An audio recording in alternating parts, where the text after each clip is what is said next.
Shalom saudaraku dan sahabatku komunitas Mazmur 112.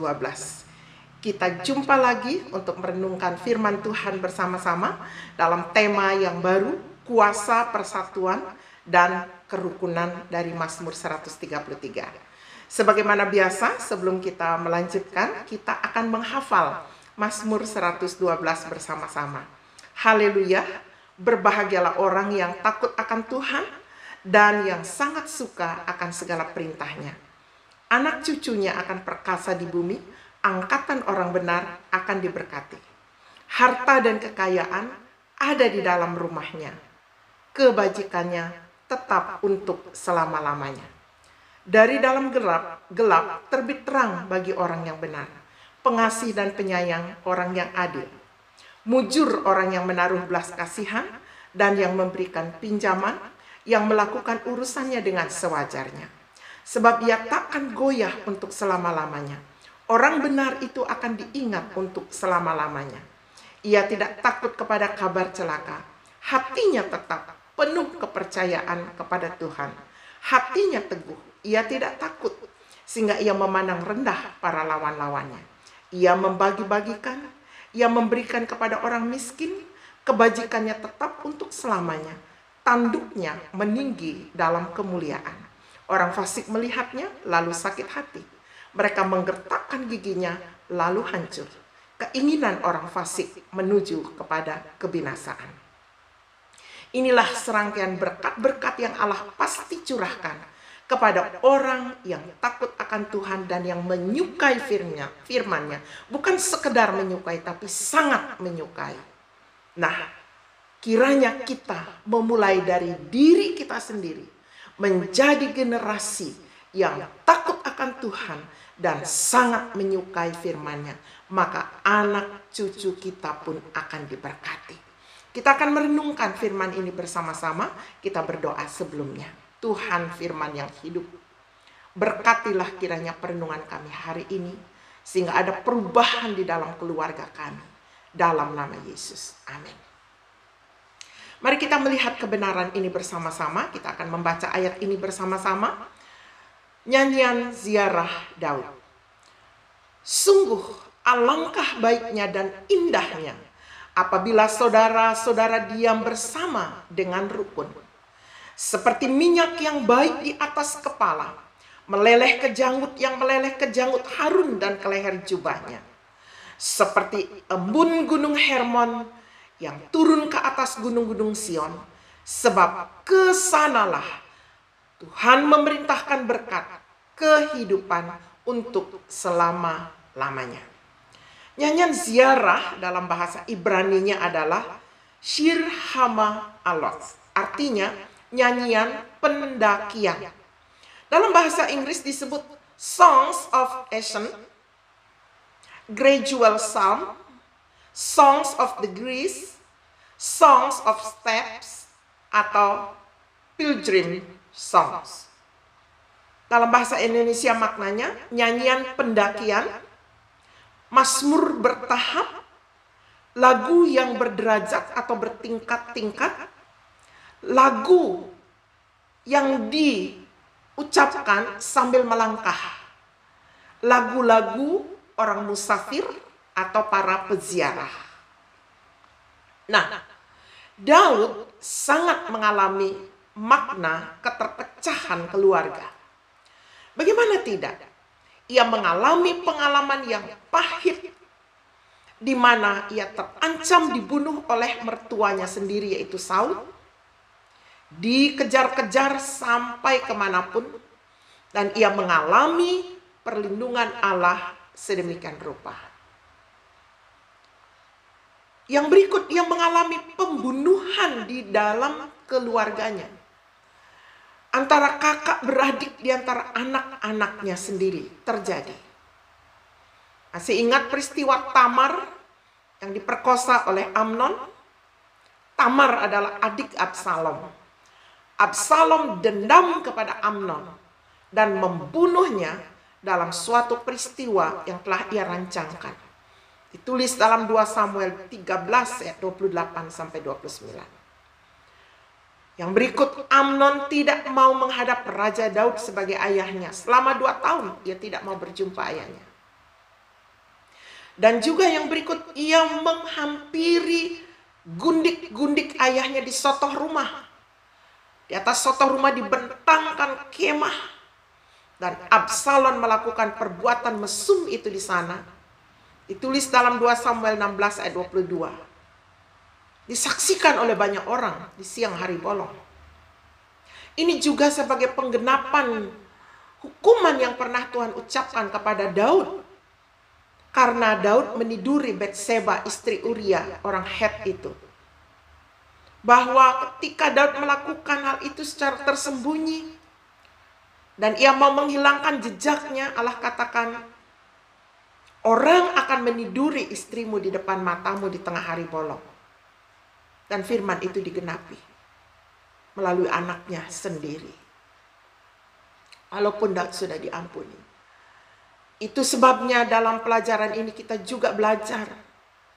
Saudara yang masih hidup dalam perselingkuhan walaupun tidak ada orang yang mengetahui, jangan enak-enak dan jangan tenang-tenang. Kalau saudara tidak bertobat, saudara sendiri akan mengalami kesulitan. Jangan sampai kesulitan itu menghempas kehidupan saudara. Daud, padahal ia bertobat dan pertobatannya menjadi suatu contoh bagi kita, tetap mengalami hal ini saudara.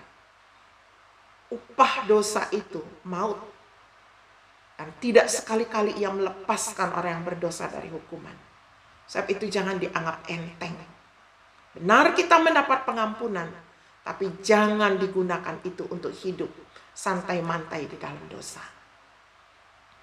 Daud juga mengalami pemberontakan anaknya yang bernama Absalom, yang ingin menduduki tahta yang sebenarnya Daud siapkan untuk Salomo. Namun dalam hal ini pun Tuhan menyatakan pembelaannya. Absalom sendiri akhirnya tersangkut di pohon ketika ia melaksanakan pemberontakan itu. Kemudian ia dibunuh oleh Yoab, panglima dari Daud. Artinya, saudara, Daud mengalami makna betapa rapuhnya keluarga yang terpecah. Dan pada Mazmur ini, Daud justru mengungkapkan kebalikan dari keterpecahan, yaitu ada kuasa persatuan dan kuasa dalam kerukunan yang kesana Tuhan memerintahkan berkat kehidupan selama-lamanya. Nah, mari kita pelajari ini. Dikatakan dalam Mazmur ini, alangkah baiknya dan alangkah indahnya apabila saudara-saudara diam bersama dengan rukun. Itu ibarat minyak yang baik di atas kepala, meleleh ke janggut, yang meleleh ke janggut Harun dan ke leher jubahnya. Minyak seperti apa yang mengalir di kepala sampai ke leher jubah Harun? Itu adalah minyak urapan imam. Saudara, kembali merujuk kepada imam di tengah keluarga. Perhatikan saudara sebagai imam. Allah mengurapi saudara sebagai imam. Jangan gunakan hak itu untuk hidup di dalam dosa, tapi gunakan hak itu untuk memberkati keluargamu. Urapan itu bagaikan minyak di kepala Harun yang meleleh ke janggutnya. Dan minyak urapan itu diracik secara khusus untuk digunakan sebagai pengurapan imam. Dan biasa bau wangi dari minyak urapan itu bisa tercium dalam jarak sampai 2 meter. Luar biasa. Jadi apabila keluarga-keluarga menerapkan ini, imam melaksanakan fungsinya, di mana mereka sudah diurapi khusus oleh Tuhan. Roh Kudus sudah hadir di dalam hidup mereka. Wow, alangkah indahnya keluarga yang bersatu. Imam yang melaksanakan fungsinya. Juga diilustrasikan seperti embun gunung Hermon yang turun ke Bukit Sion. Ini adalah gambaran dari Bukit Sion, di mana ini adalah Bukit Moria. Bait Allah didirikan di situ, dan di sampingnya juga ada masjid. Gunung Hermon. Demikianlah digambarkan keindahan, kesatuan, dan kerukunan dalam keluarga. Dan ini sering dirusak oleh iblis, musuh kita. Jangan mau terpecah oleh apapun. Ayo belajar duduk dan selesaikan masalah dalam keluarga. Kalau ada masalah jangan berdiam. Duduk, bicara, selesaikan, jangan marah-marah. Jangan ada hal yang mengganjal. Di dalam keluarga lah kita belajar kepemimpinan. Di dalam keluarga lah kita belajar lemah lembut. Di dalam keluarga lah kita belajar berkomunikasi. Seperti embun gunung Hermon yang turun ke atas gunung-gunung Sion. Sebab ke dalam kehidupan yang rukun seperti ini, Tuhan memerintahkan berkat. Kalau berkat diperintah oleh Tuhan, dia tidak lari kemana-mana. Tuhan memerintahkan kehidupan. Di dalam keluarga akan ada sukacita. Kalau ada kehidupan di sana, ada pertumbuhan. Dan berkat dan kehidupan itu bukan sehari dua hari, untuk selama-lamanya, kekal. Tinggi gunung Hermon ini adalah 2.814 meter. Dan gunung Sion terkait dengan Bait Allah atau Bukit Moriah tadi. Ketinggian gunung Sion 765 meter. Yang lebih tinggi memberkati yang lebih rendah.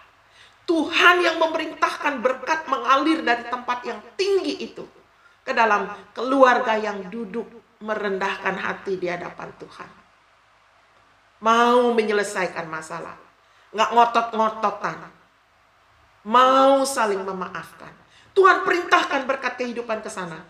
Tuhan perintahkan berkat, Tuhan perintahkan kehidupan. Jadi berkat yang menghasilkan kehidupan ada di situ. Untuk berapa lama? Selama-lamanya. Jangan tukarkan berkat ini dengan hidup yang tidak beres. Juga dalam Kejadian 11 ayat 6 disebutkan kuasa dari kesatuan. Ketika manusia masa itu ingin mendirikan menara Babel, jika Tuhan tidak mengacaukan bahasanya, karena tujuan pendirian menara itu tidaklah berkenan kepada Tuhan, maka Tuhan kacaukan. Apa tujuan mereka dulu? Mau cari nama. Tujuan mereka menentang perintah Tuhan. Tuhan suruh menyebar, mereka bersatu di situ. Jika Tuhan tidak mengacaukan, itu pasti berhasil, saudara. Coba baca Kejadian 11 ayat 6. Situ ada prinsip yang kuat. Mulai dari sekarang dalam kesatuan, apa saja yang dikerjakan pasti berhasil. Dari situ kita bisa ambil prinsip kesatuan dalam keluarga sangat penting. Apapun yang dilaksanakan, apapun yang direncanakan, apalagi sesuai dengan kehendak Tuhan, pasti berhasil. Matius 18 ayat 19 mendukung, 2 orang sehati. Jika 2 orang daripadamu sehati sepakat meminta apapun juga, permintaan mereka itu akan dikabulkan oleh Bapakku yang di sorga. Kehadiran Yesus di antara kesatuan, itulah jaminan jawaban doa. Jadi, mari pelihara kesatuan dan kerukunan dalam keluarga. Jangan anggap enteng keterpecahan dalam keluarga. Jangan saudara mencari suka-suka sendiri. Sebagai imam, sebagai penolong, perhatikan anggota keluarga yang harus saudara gembalakan. Itu adalah tugasmu. Kalau ada masalah di dalam keluarga, ayo selesaikan. Belajar duduk, belajar bicara, saling mengampuni, bahas masalahnya, duduk bersama, saling memaafkan, baru bisa berdoa dengan baik. Dan kita bisa meminta penggenapan janji-janji Tuhan tentang kuasa kesatuan dalam Mazmur 133. Bagaikan minyak urapan, bagaikan embun gunung Hermon. Dan ke sana Tuhan perintahkan berkat. Tuhan perintahkan kehidupan selama-lamanya. Dalam Kejadian 11 ayat 6, kuasa kesatuan, apapun yang direncanakan dalam kesatuan pasti berhasil.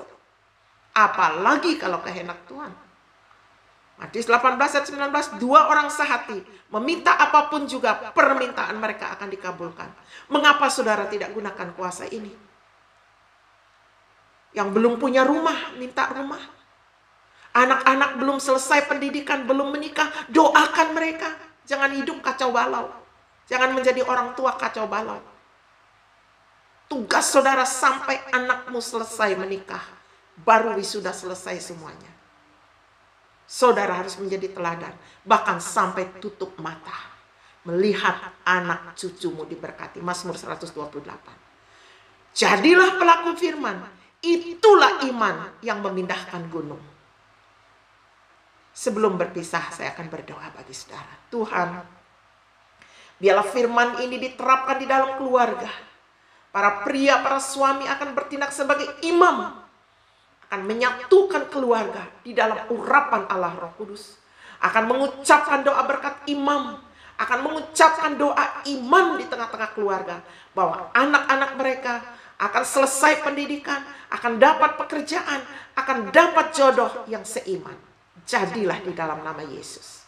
Amin. Sampai jumpa.